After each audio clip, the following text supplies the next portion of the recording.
Good morning. So we just got back from Guatemala on a mission trip with our family, and we went with Sharon Baptist Church, and what a great trip. So I'm going to show you some pictures because I think you'll be highly encouraged by this. This is that kind of mission trip where when people ask why you do a mission trip, I think it's super important to understand, yes, we could have spent money down there, and yes, they would have still built the house, and all of those things would have been accomplished, and probably even, you could potentially even build more houses, et cetera, et cetera. I think the biggest thing that people need to keep in consideration and remember, though, is that these experiences changed my life. They changed my family's life. They changed those people's lives, because instead of just somebody showing up and building them a house and they go, well, that's great, I don't know who built my house, they're able to put a face and a name with the whole opportunity and the whole process, that we can literally show people, love through an activity and through an action. And if you will, for lack of a better phrase and a bad clause, is put your money where your mouth is. And I think this really kind of is one of those encouraging moments where you go down and actually work really, really hard to help somebody else that quite honestly can never pay you back, will never be able to do anything remotely as a payback at all. And so it's a really cool opportunity to give and to basically share the blessings, quite honestly, that we've been given. So I hope you enjoy the couple of pictures. The first family is Francisca, Juan, and Irma. And so Francisca's in her 40s. Juan is 25. He's legally blind. He has 10% of his vision. And he'll be undergoing a process here real soon.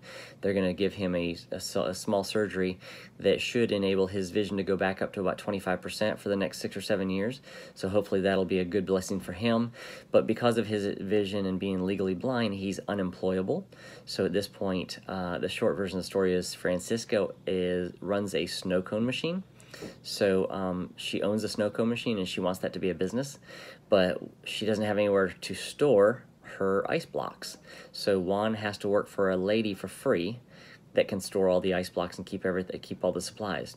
So she's basically taking full advantage of Juan, and that's unfortunate. So now with the opportunity, we've given them a freezer and the rest of the implements involved. So now they can actually shave the ice, and Juan can work with his mother running her business and hopefully make a little bit more money and obviously be with her, since he's not really employable anyways.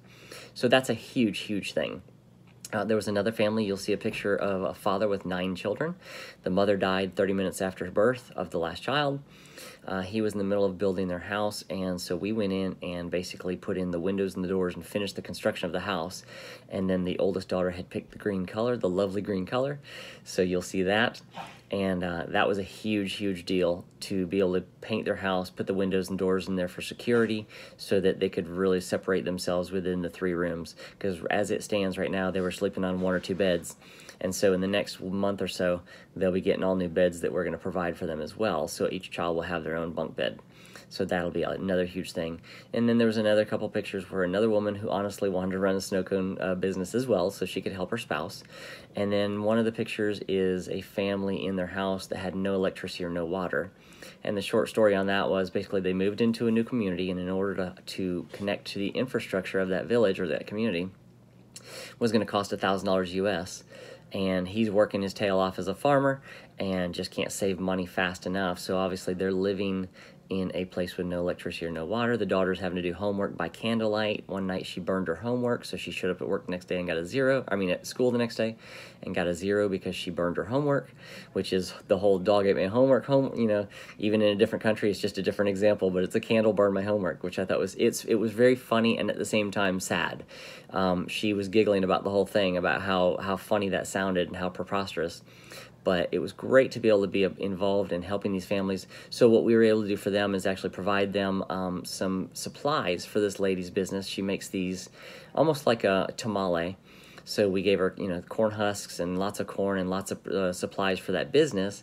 And then in addition to that, we were able to provide the receipt where they had where we finished paying the piece of the infrastructure, so now they can call and get water and electricity hooked up and have all those provided for them.